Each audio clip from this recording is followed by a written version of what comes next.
Mari kita berdoa saudara. Tuhan Yesus, kami ucap syukur Tuhan buat pagi hari ini Tuhan.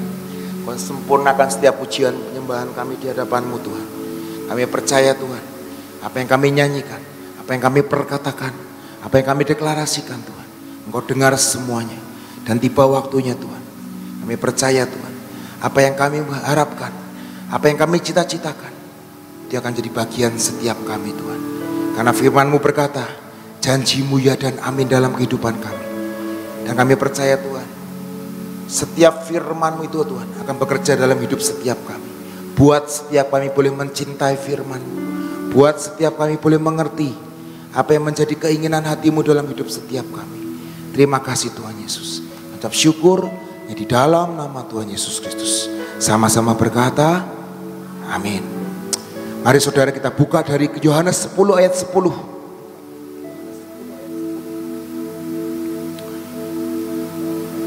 Yohanes 10 ayat 10 berkata, pencuri datang hanya untuk mencuri dan membunuh dan membinasakan. Tetapi aku datang, yaitu Yesus, supaya mereka mempunyai hidup dan mempunyai hidup dalam segala kelimpahan. Kita sukanya ayat yang terakhirnya saja, segala kelimpahan. Betul saudara? Memang itu yang Tuhan janjikan dalam hidup setiap kita. Segala kelimpahan baik jasmani dan rohani, kesehatan, keuangan, keluarga, kita mengalami yang namanya kelimpahan. Amin. Tapi Yesus datang yang pertama dia berkata, aku datang supaya setiap saya dan saudara mempunyai hidup. Hidup yang bagaimana? Di dalam pengajaran kekristenan saudara dan saya tidak percaya namanya takdir. Betul?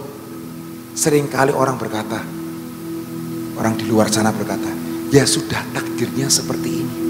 Betul saudara? Sering dengar orang berkata, ya memang saya sudah ditakdirkan untuk bercerai. Oh ya, saya memang sudah ditakdirkan untuk kawin berkali-kali. Memang sudah ditakdirkan saya untuk perusahaan saya jatuh.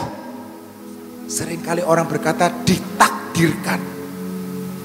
Tapi hukum kekristenan, Alkitab mengajarkan tidak ada takdir. Amin. Tuhan datang untuk memberi kita hidup dan hidup yang berkelimpahan. Itu destiny saudara dan saya. Amin. Seringkali orang berkata, ya sudah ditakdirkan seperti ini. Saya punya istri seperti ini. Hello, siapa yang milih istri? Siapa yang milih suami? Sudah ditakdirkan seperti ini. Tapi di dalam Yesus, Yesus datang untuk memberi kita hidup dan hidup yang penuh dengan kelimpahan. Amin. Di dalam hidup ini saudara, ada dua orang, ada dua tipe lah mungkin. Orang, mungkin buat saya, orang dua tipe, mungkin si A dan si B. Si A adalah orang yang keluar rumah untuk mendapatkan yang namanya mencari makan. Untuk mencari makan maksudnya karena dia kekurangan makan. Tapi ada yang namanya si B. Dia keluar rumah untuk membagikan makanan. Karena apa? Dia kelimpahan. Yang saya lihat, dua tipe orang ini tuh ada di dalam dunia ini saudara. Yang pertama, dia keluar cari kerja untuk apa? Sesuap nasi. Tapi ada dua, satu orang, si B. Dia keluar rumah untuk apa? Untuk berbagi. Karena hidupnya apa? Kelimpahan. Pengen jadi si A atau si B saudara? Si B. Dan hidup kekristenan itu adalah memberi. Karena firman Tuhan berkata, terlebih baik memberi daripada menerima. Biarlah hidupmu setiap kali engkau keluar dari rumahmu, engkau memberi. Bukan cuma memberi uang atau memberi makanan, tapi biarlah memberi kelimpahan dari hidupmu yang berbual-bual itu. Setiap kali engkau ketemu orang, orang akan berkata, seneng loh ketemu kamu, sukacita loh ketemu kamu. Seringkali orang Kristen itu dihindari, saudara. Kenapa kamu gak memperkerjakan anggota gereja kamu? Kenapa kamu gak meng-hire orang kepercayaan dari gereja kamu?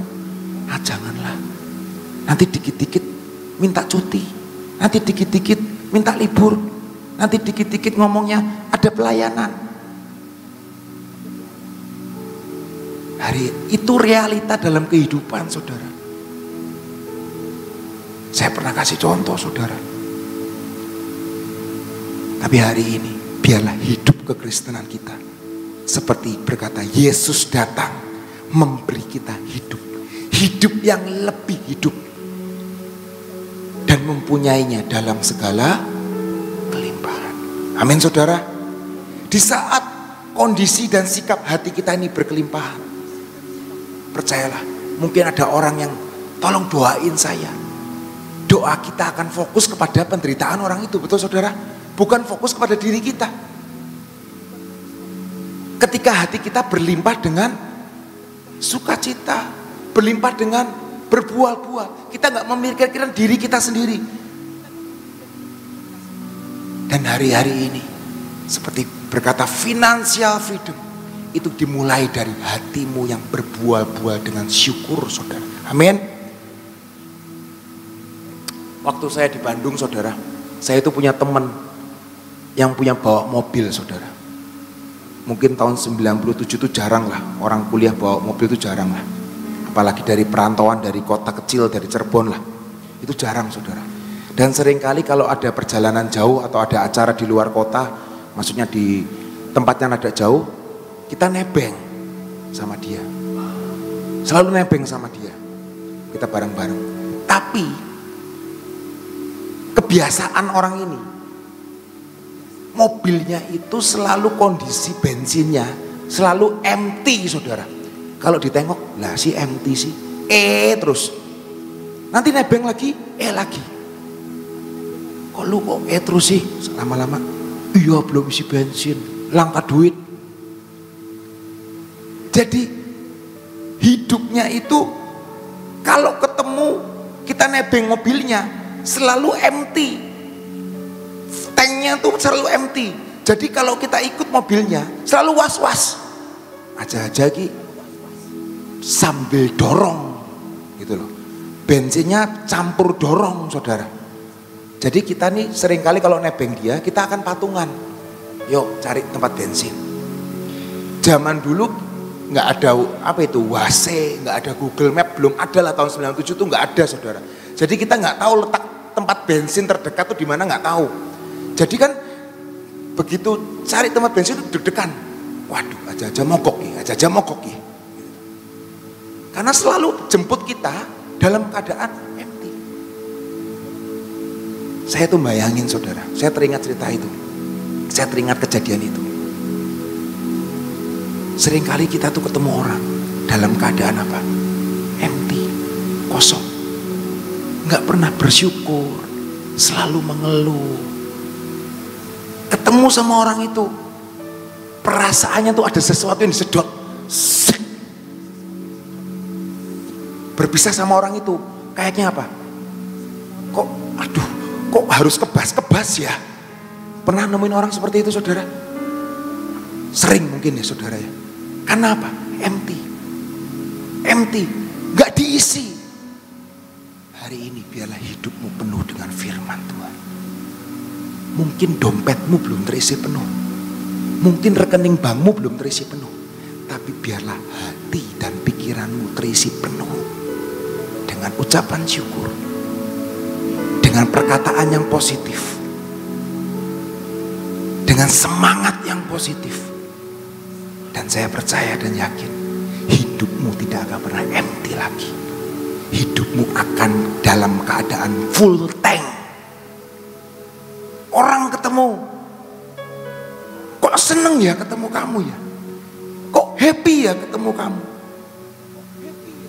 Ketemu ketemu saudara, ketemu saya, merengut mukanya asem kayak pepaya misalnya. Waduh, ya jadinya apa? Jadi pepaya saudara. Hari-hari ini saudara, biarlah hati kita dipenuhi dengan sukacita. Tuhan sudah menjanjikan sesuatu yang besar dalam hidup setiap kita. Dan biarlah kita belajar seperti Yesus. Yesus itu bisa membagi waktunya dengan baik. Dia tahu kapan dia harus mengajar, kapan dia harus berdoa, kapan dia harus bersama dengan murid-muridnya, kapan dia harus tidur dan beristirahat. Dia tahu banget. Biar hari-hari ini kita boleh menjadi pengelola-pengelola yang baik di hadapan Tuhan. Seperti Yesus bisa mengelola hidupnya. Dia Tuhan loh. Tapi dia tahu dia butuh yang namanya istirahat. Dia butuh yang namanya menyendiri. Dia butuh yang namanya saat teduh. Dia butuh tahu dia harus bersama Bapaknya. Hari-hari ini orang Kristen mumpung masih muda misalnya, semuanya dikerjain, semuanya nih yang ada capek. Ketemu anak, ketemu istri, mukanya udah asem. Hari ini biarlah kita menjadi pengelola-pengelola yang baik di hadapan Tuhan. Karena dia Tuhan datang memberi hidup. Hidup yang berkelimpahan. Berkelimpahan dalam segala sesuatunya. Amin saudara. Kenapa saudara? Saya berkata kita harus jadi pengelola yang baik. Pandai mengatur waktu. Pandai mengatur apa yang Tuhan sudah titipkan dalam hidup kita. Karena saya percaya Tuhan memberikan Adam dan Hawa ketika dia diciptakan Tuhan di Taman Eden. Dia Tuhan berkata, semuanya ini kuberikan kepadamu dan engkau harus mengusahakannya, mengelolanya. Amin. Dan ketika kita nggak berhasil untuk mengelolanya, ternyata kita kehilangannya loh saudara. Amin. Apakah itu kecil, apakah itu besar, kita akan kehilangan. Apakah itu keluarga, perusahaan, apapun yang ada di dalam tangan kita, kalau kita nggak berhasil mengelolanya, kita akan kehilangan. Saya pernah bicara sama seseorang, pekerjaan ini bagus nggak? Pekerjaan ini bagus nggak? Dia ngomong, pekerjaan semua tuh bagus. Semua pekerjaan tuh bagus. Tapi kalau kamu bisa mengusahakan dan nunggoni, kalau kamu nggak bisa nunggoni itu pekerjaan, nggak bisa ngopeni itu kerjaan, jangan kerjain. Sebagus apapun, tidak akan pernah bisa menghasilkan. Sama aja di keluarga kita. Kalau kita nggak bisa ngopeni keluarga kita, kita nggak bisa mengusahakan keluarga kita, kita akan kehilangan keluarga kita. Hari ini Tuhan ingin setiap kita jadi pengelola-pengelola yang baik, pandai mengatur waktu. Orang yang hidupnya di full tank selalu, diisi oleh firman selalu saudara, hidupnya itu akan bersukacita, akan fullis. Apa itu fullis? Penuh, gak merasa kekurangan, mencukupkan hidupnya dengan apa yang ada. Amin. Saya pernah ngomong, dulu gaji 1 juta gak cukup. Percayalah, gaji 1 juta gak cukup, gaji 2 juta gak cukup, gaji nanti 50 juta ya gak akan cukup. Karena hidupnya tidak pernah mencukupkan apa yang ada. Dan firman Tuhan berkata, cukupkan dirimu dengan apa yang ada. Hati kita ini harus dirubah saudara. Hati ini harus dirubah. Dan ketika hati ini gak dirubah, kita akan merasa kurang dan kurang dan kurang dan kurang. Mau penghasilan berapapun, kalau hati ini gak dirubah, ya akan merasa kurang. Amsal 11 ayat 24 sampai 25 berkata, ada yang menyebar harta tetapi bertambah kaya. Ada yang menghemat secara luar biasa namun selalu berkekurangan. Siapa banyak memberi berkat, diberi kelimpahan. Siapa memberi minum, ia sendiri akan diberi minum. Lucu kan firman Tuhan? Sangat lucu buat saya. Orang yang menyebar harta malah gak pernah kekurangan, tapi bertambah kaya. Tapi itu rumus firman Tuhan, saudara. Kalau hidupmu penuh dengan full memberi dan memberi dan memberi, maka percayalah, yang namanya financial freedom atau apapun itu akan menjadi bagianmu dan bagianku. Orang yang ngekepin terus, wah ini milikku, ini milikku, ini milikku, ini milikku, dia tidak akan pernah mendapat apa-apa dalam hidupnya. Amin, saudara. Saudara punya kartu kredit? Rata-rata punya kartu kredit ya. Pernah ada yang terjerat kartu kredit? Teman saya pernah, saudara. Dan itu susahnya minta ampun. Saya tanya sama dia, kamu awal terjerat dari kartu kredit kenapa sih sebenarnya? Karena saya bayar dengan minimal payment. Itu awal mulanya. Minimal payment. Saya nggak pernah bayar full payment. Saya kira bulan ini bayar minimal. Bayar minimal. Dia pakai kan gesek. Dia pakai. Dia cuma bisa bayar minimal.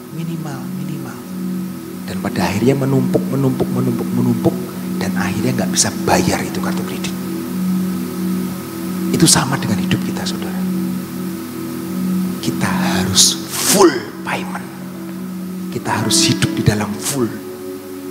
Saya itu dulu kalau isi bensin nunggu sampai empty, saudara.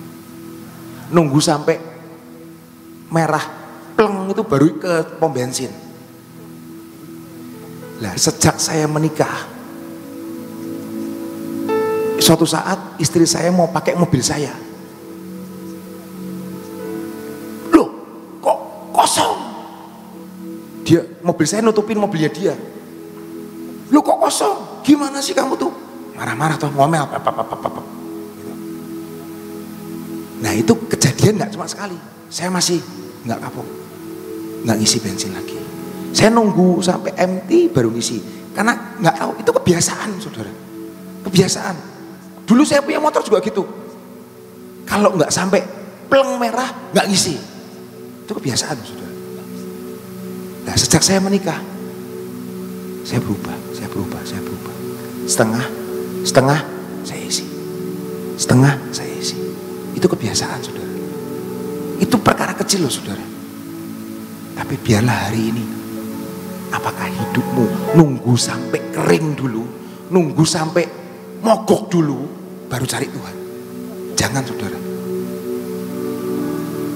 Kemarin Ibu Lani ngomong kan, kalau engkau hidupmu, gelombang doamu, gelombang penyembahanmu, gelombang cintamu, engkau rasa mulai mengecil, hati-hati. Kalau indikator dalam hidupmu mulai males baca Alkitab, hati-hati, saudara. Ini indikator mungkin bensinnya sudah mulai klenop. Jangan contoh saya. Hari ini saya bertobat, saudara. Bensinnya belum empty, baru sampai tengah, saya udah cari pom bensin, saudara. Rasanya nggak tenang kalau bensinnya setengah udah kurang, nggak tenang. Istri saya pun gitu. Setengah kurang sedikit nggak tenang. Zaman dulu sampai merah pun saya masih tenang. Karena saya masih ngomong, nggak apa-apa, ini bensin masih bisa ini, digoyang-goyang nanti kan jalan lagi. Apalagi dulu saya motor. Itu motor kan ada tangkinya, saudara. Itu kalau bensinnya habis, tahu rahasianya, saudara. Itu motor diambrukin aja, saudara. Diambrukin, nanti ngisi lagi ke karburatornya. Nanti bensinnya bisa jalan sekitar 1 kilometer cari pom bensin. Itu gila sih. Tapi hari ini biarlah hidup dan hidupmu dan hidupku ada di indikator full tank. Amin. Biar hidupmu adalah hidup yang penuh dengan kelimpahan. Amin saudara. Saya itu baca tentang Yusuf saudara. Satu hal, Yusuf itu ketika dia bebas umur berapa? 30 tahun. Di Kejadian 41, Yusuf itu menyodorkan pemikiran yang sederhana saudara. Ini kan kita mau masuk semua dalam masa kelimpahan, amin. Amin. Semua akan mengalami financial freedom, amin. Kita mau baca ya saudara ya. Ini ayat yang terakhir lah. Kejadian 41 ayat 25 sampai 37. Ini apa yang saya dapat lah. Kalau saudara dapat yang lain nggak apa-apa. Ini cuma apa yang saya dapat. Lalu kata Yusuf kepada Firaun, kedua mimpi tuanku Firaun itu sama. Allah telah memberikan kepada tuanku Firaun apa yang hendak dilakukannya. Ketujuh ekor lembu yang baik itu ialah 7 tahun. Dan ketujuh bulir gandum yang baik itu ialah 7 tahun juga. Kedua mimpi itu sama. Ketujuh ekor lembu yang kurus dan buruk yang keluar kemudian maksudnya 7 tahun. Demikianlah pula ketujuh bulir gandum yang hampa dan layu oleh angin timur itu. Maksudnya akan ada 7 tahun kelaparan. Inilah maksud perkataanku ketika aku berkata kepada tuanku Firaun, Allah telah memperlihatkan kepadaku tuanku Firaun apa yang hendak dilakukannya. Ketahuilah tuanku, akan datang 7 tahun kelimpahan di seluruh tanah Mesir. Kemudian akan timbul 7 tahun kelaparan, maka akan dilupakan segala kelimpahan itu di tanah Mesir. Karena kelaparan itu mengurus keringkan negeri itu. Sesudah itu tidak akan kelihatan lagi bekas-bekas kelimpahan di negeri ini. Karena kelaparan itu sangatlah hebat kelaparan itu. Sampai 2 kali mimpi itu diulang lagi bagi tuanku Firaun. Berarti hal itu ditetapkan oleh Allah dan Allah akan segera melakukannya. Oleh sebab itu baiklah tuanku Firaun mencari seorang yang berakal budi dan bijaksana dan mengangkatnya menjadi kuasa atas tanah Mesir. Baiklah juga tuanku Firaun berbuat begini, yakni menempatkan penilik-penilik atas negeri ini. Dan dalam ke-7 tahun kelimpahan itu memungut 1/5 dari hasil tanah Mesir. Garis bawahi saudara, 1/5 dari hasil tanah Mesir. Mereka harus mengumpulkan segala bahan makanan dalam tahun-tahun baik yang akan datang ini. Dan di bawah kuasa tuanku Firaun menimbun gandum di kota-kota sebagai bahan makanan, serta menyimpannya. Demikianlah segala bahan makanan itu menjadi persediaan untuk negeri ini. Dalam ke-7 tahun kelaparannya akan terjadi tanah Mesir, supaya negeri ini jangan binasa karena kelaparan itu. Usul itu dipandang baik oleh Firaun dan oleh semua pegawainya. Hari itu Yusuf menjadi pengelola yang baik buat Firaun. Betul saudara? Firaun gak bisa ngelola, tapi kita juga harus contoh Firaun. Kalau hidupmu gak bisa kelola, cari orang yang bisa ngelola. Cari orang, rekanan yang bisa ngelola. Dan percayalah, engkau akan naik dan naik. Engkau akan mengalami yang namanya kelimpahan. Dan Yusuf ini, dia berkata, 7 tahun kelimpahan ini, ambil 1/5-nya. Ini yang saya dapat loh saudara. Jadi apa artinya? 20%-nya. Disimpan 20%-nya untuk apa? Untuk masa-masa yang akan datang. Dulu saudara, ketika saya belum jadi pengusaha, belum bisa mengelola uang dengan baik, saya nggak tahu. Istri saya itu pengelola uang yang baik. Sejujurnya, saya itu bukan pengelola yang baik. Istri saya itu pengelola yang baik. Dan dia selalu berkata, saving, saving, dan saving. Dan dia selalu berkata, belajar. Belajar untuk yang namanya menyisihkan, menabung. Dan saya belajar saudara. Belajar dari orang-orang yang sudah berhasil. Dan di situ dia berkata saudara, 1 kotak 10% itu buat Tuhan. Udah pasti, betul? Yang namanya perpuluhan. Yang kedua saudara, dia berkata lagi, 10% untuk apa? untuk investasi dari apa yang kita dapat. Dan dia juga berkata, kotak yang ketiga itu 10-15% disisihkan untuk anak-anak, untuk apa ya? Untuk keluarga. Untuk anak-anak, untuk keluarga. Mau beli apa? Ada kebutuhan apa? Mungkin sekolah, mungkin apa? Itu harus dilakukan. Dan yang sisanya mungkin 60% atau bahkan 65% gunakan untuk sehari-hari, untuk hidupmu. Berapapun itu, cukupkan dirimu dengan apa yang ada. Itu namanya jadi pengelola. Yusuf itu jadi pengelola yang baik, saudara. Dan ketika dia ada di masa 7 tahun kelimpahan, dia menjadi pengelola atas negeri Mesir, atas Firaun.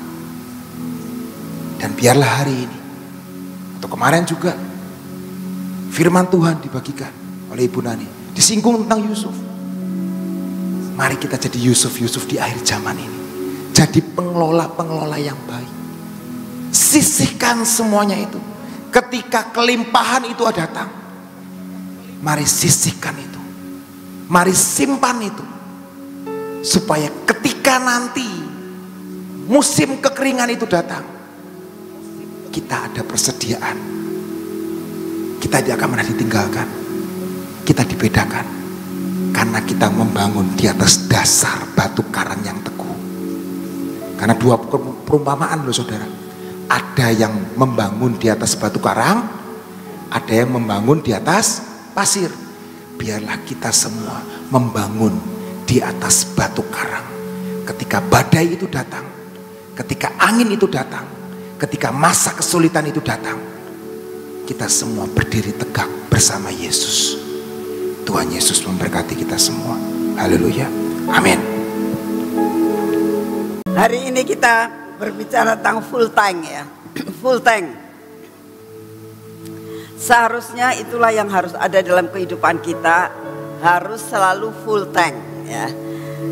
Saudara aja kalau misalnya nih malam itu tidak nge-charge HP ya, tinggal sedikit, saudara kan bingung, ini gak akan bakal bisa saya pakai terus sampai malam.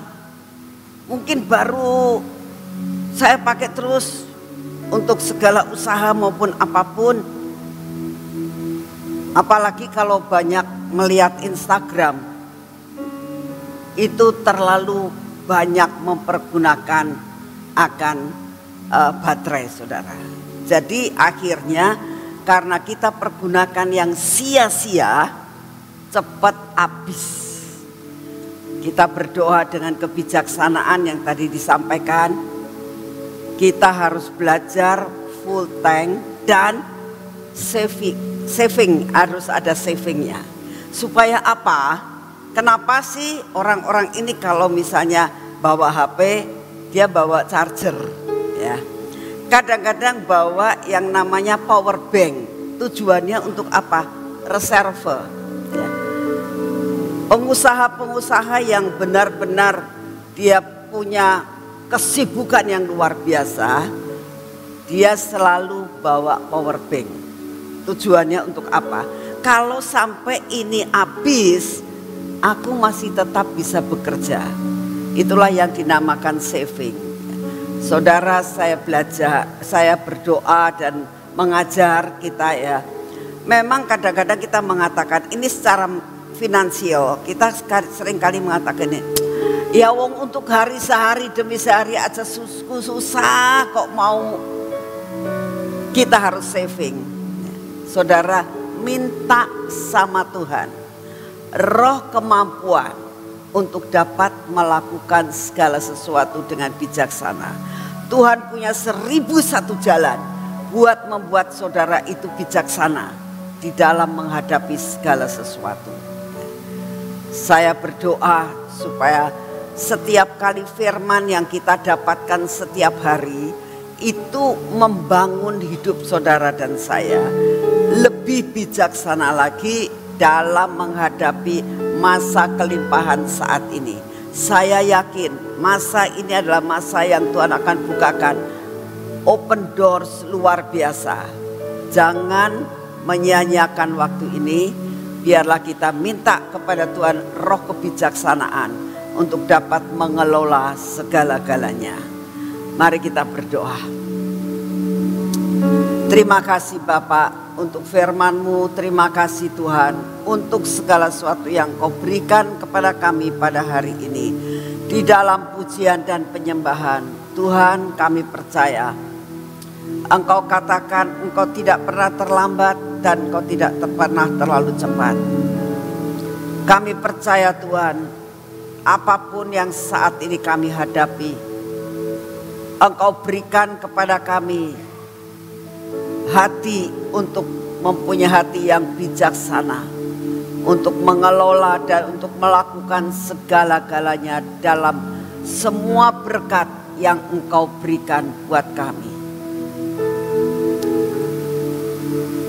Kami percaya Tuhan, saat-saat ini kami memasuki yang dinamakan masa-masa berkat-Mu Kau curahkan.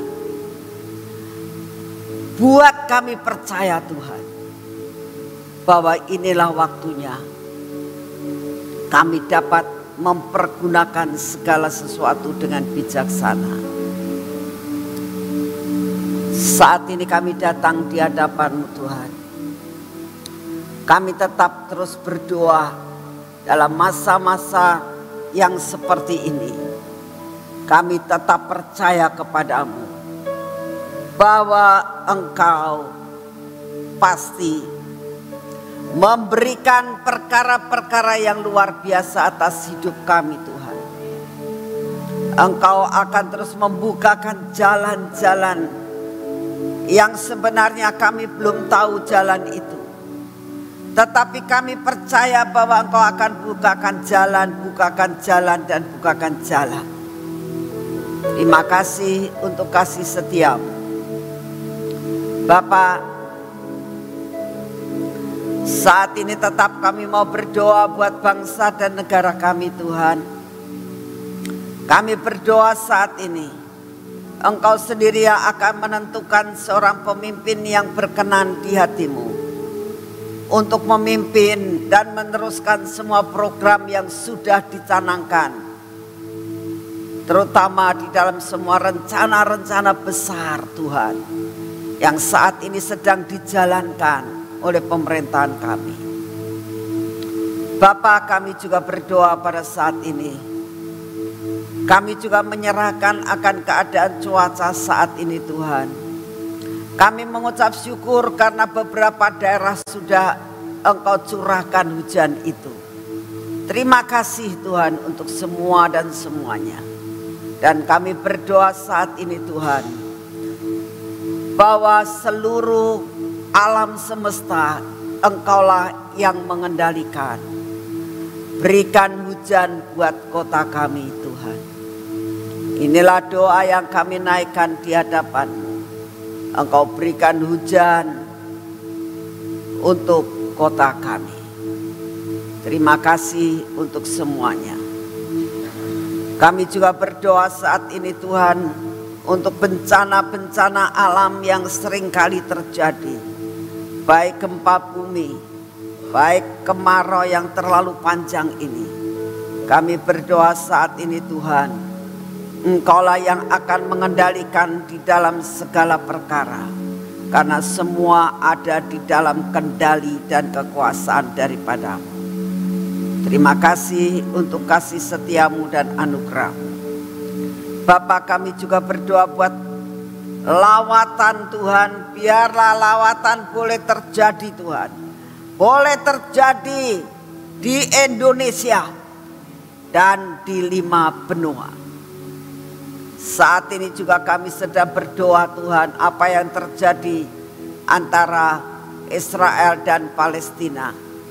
Bapa, kami persembahkan semuanya ke dalam tangan-Mu ya Tuhan. Engkau yang punya reka-reka di dalam segala perkara. Engkau sanggup melakukan yang terbaik buat kedua negara ini. Terima kasih untuk semuanya. Terima kasih Tuhan, terima kasih. Segala pujian, hormat, syukur kami naikkan di hadapan-Mu. Saat ini juga ya Bapa, kami tetap minta daya tahan tubuh yang baru yang daripada-Mu. Berikan kepada kami daya tahan tubuh Tuhan, supaya kami mendapatkan kekuatan setiap hari. Terima kasih untuk semuanya. Mari kita masuk dalam pengurapan.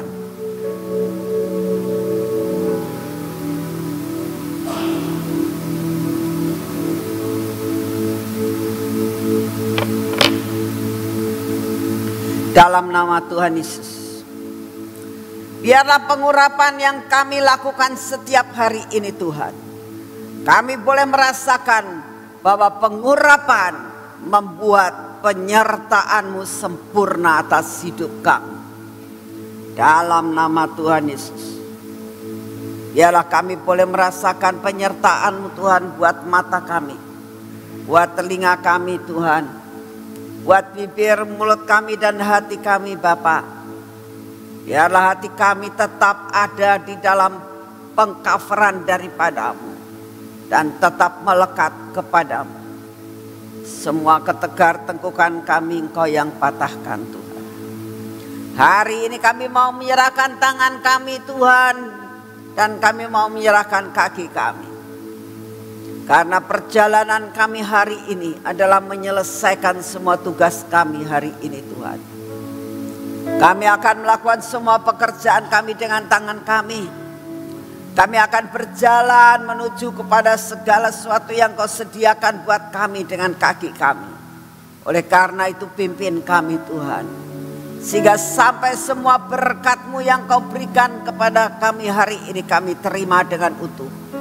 Kami dapat menikmati semua berkat-Mu, dan kami percaya Engkau datang untuk memberikan kepada kami kelimpahan. Terima kasih untuk kasih setia-Mu, di dalam nama Tuhan Yesus. Amin. Selamat pagi, Tuhan memberkati saudara semuanya.